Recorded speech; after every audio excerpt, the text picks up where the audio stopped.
UPA 2 के आने के बाद रोज नरेंद्र मोदी जी बयानबाजी करते थे, रोज सुषमा जी बयानबाजी करती थी, रोज अरुण जेटली जी बयानबाजी करते थे कि अफजल गुरु को फांसी क्यों नहीं हो रही। ठीक है, और नहीं हो रही क्योंकि कांग्रेस का मुसलमानों के प्रति सॉफ्ट कॉर्नर है और ये अपीजमेंट पॉलिसी है जी। हाँ, और आतंकवादियों के साथ हम लड़ाई नहीं लड़ना चाहते। ठीक है जी, ये बयानबाजी बिल्कुल रोज होती थी। हाँ, रोज होती थी। तो क्या हुआ, फांसी हो गई जी। उसके बाद तो वो आपने प्रेशर में किया ना। उसके बाद आज तक जी किसी भी बीजेपी नेता ने और खास तौर पे नरेंद्र मोदी ने ये कहा जी कि जो बाकी आतंकवादी हैं जिनको फांसी की सजा है उनको क्यों नहीं आप फांसी देते। ये तो यही पर ये आप मैं पूछना चाहता हूं आपके द्वारा जनता से जी कि अगर राजीव गांधी के हत्यारे हैं उनके लिए तो सदन में उठ के नहीं कहेंगे कि इनको फांसी दो जल्दी, लेकिन अगर अफजल गुरु है तो कहेंगे कि फांसी दो जल्दी। तो ये आतंकवादी की राजनीति हो रही है कि वाकई आतंकवादी के प्रति इनको चिंता है। ये राजनीति का मुद्दा है, ये चिंता का मुद्दा नहीं है, ये वोटों को बटोरने का मुद्दा है। नहीं सिब्बल साहब देखिए, इसमें माफी वाली राजनीति तो आपके ऊपर भी आई। कई ऐसे आतंकवादी हैं, केवल छोड़ दीजिए राजीव गांधी के हत्यारे, कई आतंकवादी लाइन पर खड़े हुए हैं। कभी इन्होंने बात की उनके बारे में कि उनको जल्द से जल्द फांसी होनी चाहिए। सिब्बल साहब, आप बीजेपी को क्या समझते हैं और आरएसएस को आप किस नजरिए से? मैं बीजेपी को आधी अधूरी पार्टी समझता हूं। एक आम आदमी पार्टी है, एक आधी अधूरी पार्टी है, ये भी एएपी है। और आरएसएस का दृष्टिकोण आधा है जी, इनकी सोच अधूरी है। हिंदुस्तान तभी बरकरार रहेगा अगर हमारा दृष्टिकोण सबको समेट के लेकर चले और हमारा दृष्टिकोण अधूरा नहीं, एक पूरा दृष्टिकोण हो जो समाज को के हर वर्ग को अपनाए और गले लगाकर चले। तो आप आरएसएस को लेकर भी काफी तीखे बयान आपके आते रहते हैं, आपको आरएसएस में क्या दिक्कत दिखाई देती है? आरएसएस मुझे को और खास करके महात्मा गांधी की हत्या से जोड़कर ये जो पूरा एक नया बवंडर खड़ा करने की कोशिश की गई, आपको लगता है कि क्या वाकई में इसकी आज जरूरत है? मुझे आरएसएस से कोई व्यक्तिगत दिक्कत नहीं है जी, मुझे आरएसएस की आइडियोलॉजी से दिक्कत है। आरएसएस की आइडियोलॉजी क्या है? स्वतंत्रता के टाइम इन्होंने हमारा नेशनल फ्लैग भी नहीं माना, ये तो अपना भगवा झंडा की बात करते थे। मैं उस समय की बात कर रहा हूं, ये हिंदुस्तान को बरकरार रखने की बात है। ये बड़ी दुख की बात है कि ऐसे संघी लोग, ऐसे आरएसएस के लोग जो ऐसी बातें करते हैं। देखिए, मैं ये नहीं कहता कि उनके वो राष्ट्रवादी नहीं है, लेकिन उनका राष्ट्रवादी दृष्टिकोण अधूरा है। तो आपके हिसाब से वो आधे हिंदुस्तान को अपना समझते हैं, आधे को नहीं? क्या आपके हिसाब से वो आधे हिंदुस्तान को अपना समझते हैं और आधे को नहीं? नहीं, वो सब अपने हिंदुस्तान को अपने दृष्टिकोण से देखते हैं, सभी के दृष्टिकोण से नहीं। हमें हिंदुस्तान को जनता के दृष्टिकोण से देखना है, न कि अपनी दृष्टिकोण से, राजनीतिक दृष्टिकोण से। जब मैं अपनी जनता के बारे में सोचता हूं, अगर वो वृद्ध है तो मैं वृद्ध के दृष्टिकोण से देखता हूं, अगर मुसलमान है तो मुसलमान के दृष्टिकोण से देखता हूं, अगर हिंदू है तो हिंदू के दृष्टिकोण से देखता हूं, अगर कोई भी अल्पसंख्यक है उसके दृष्टिकोण से देखता हूं, पिछड़ा वर्ग है उसकी दृष्टि। जब तक हम उसकी दृष्टिकोण नहीं समझेंगे, हम देश को आगे ले जा ही नहीं सकते। अच्छा सिब्बल साहब, आपको लगता है कि मोदी जी आरएसएस का सही प्रतिनिधित्व कर रहे हैं भारतीय जनता पार्टी में, या आपको लगता है कि आरएसएस की आइडियोलॉजी मोदी जी पर ज्यादा हावी है, या आपको लगता है कि मोदी साहब जो हैं वो उनका अलग व्यक्तित्व ही बन गया है? मैं इस पे कोई टिप्पणी नहीं कर सकता, मैं कोई टिप्पणी नहीं करूंगा, क्योंकि मोदी जी का व्यक्तिगत क्या राय है इन चीजों के बारे में मैं नहीं जानता, ना मैं जानना चाहता हूं। मैं तो केवल पोस्टर देखता हूं। अब की बारी नरेंद्र मोदी की बारी, ठीक है ना जी। अब बीजेपी कहां गई,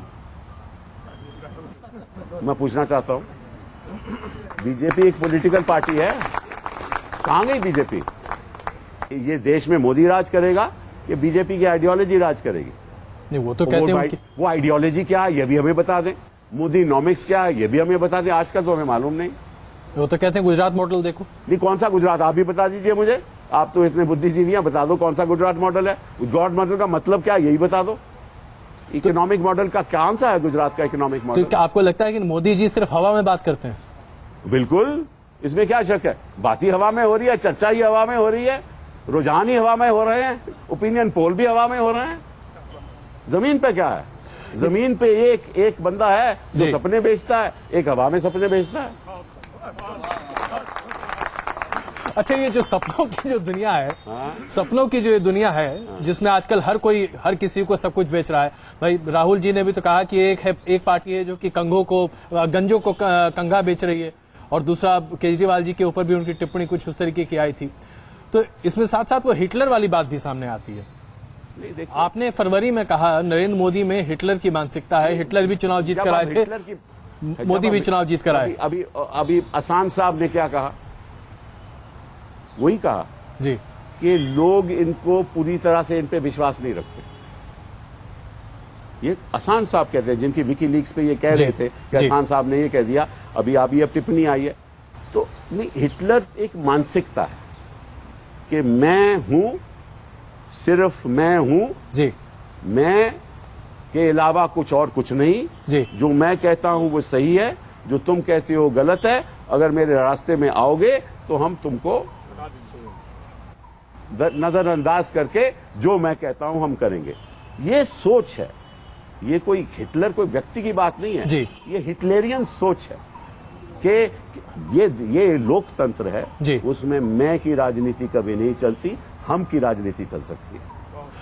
जी सिब्बल साहब, इसमें एक आप ही की अभी हाल फिलहाल एक कोट और है जो अभी हम आपको सुनाना चाहेंगे, और हम उम्मीद करते हैं कि उसके बाद आप उस पर भी अपनी प्रतिक्रिया रखें। आपने अभी कहा था कि कोई फैक्टर नहीं है, आपके अलावा कोई फैक्टर नहीं है, और ये बात अपने आप में बहुत बड़ी है।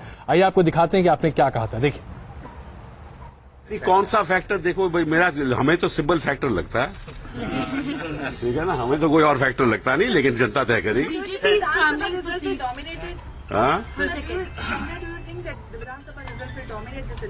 No, I don't think anything. See, I think of my parliamentary constituency.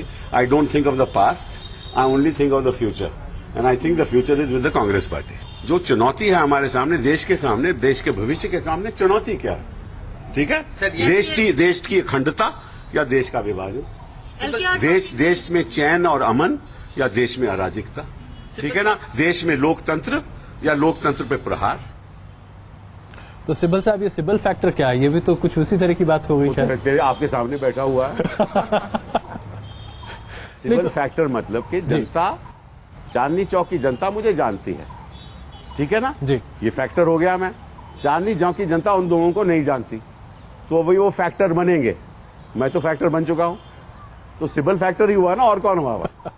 अच्छा सिब्बल साहब, एक बात बताइए, राहुल गांधी ने एक इंटरव्यू अभी दिया था जिस पर लेकर उनकी बड़ी टांग खिंचाई हुई थी, खास करके सिख दंगों को लेकर।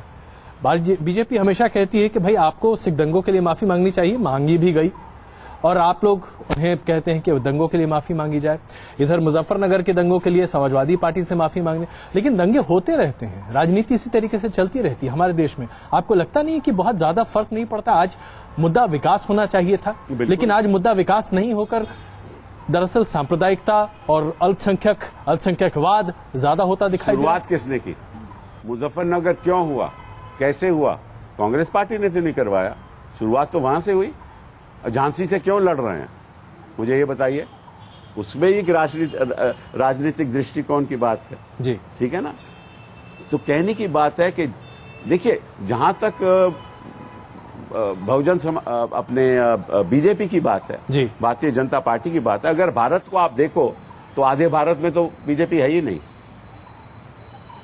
न केरला में, न नॉर्थ ईस्ट में, न वेस्ट बंगाल में, थोड़ी बहुत कर्नाटका में, न आंध्रा में, ना तमिलनाडु में, ठीक है ना, कहाँ है? उड़ीसा में भी लगभग नहीं है। तो अगर जो भी पार्टी आधे भारत में उसका कोई नामो निशान ही नहीं है, लगभग ठीक है ना, तो उसकी पॉलिटिक्स नॉर्थ इंडिया पे डिपेंड करेगी। तो सारा दृष्टिकोण बीजेपी की पॉलिटिक्स है उत्तर भारत को देखते हुए है। उसको लगता है कि जो उत्तर भारत की पॉलिटिक्स है वो हम नेशनल पॉलिटिक्स बनाना चाहते हैं, लेकिन उत्तर भारत और बाकी भारत में बड़ा अंतर है, ठीक है ना। तभी मैंने कहा आधी अधूरी पार्टी, हर तरह से आधी अधूरी पार्टी है। अब चूंकि आपने आधी अधूरी पार्टी कर दिया है, तो दूसरे आम आदमी पार्टी की बात कर लेते हैं। केजरीवाल साहब और आपके बीच में जो मोहब्बत है, उसकी तो दास्तानें शायद आने वाली कई सदियों तक लोग गाते रहेंगे। ये आप लोग के बीच में इतनी मोहब्बत क्यों है? मैं पसंद करता हूं ऐसे आदमी को जो सपने बेचता है और बेचारा भाग जाता है। ऐसी बात यह है कि देखिए, जहां तक केजरीवाल का सवाल है, मैंने उनको गले इसलिए लगाया जी कि वो बहुत महत्वपूर्ण दिन था।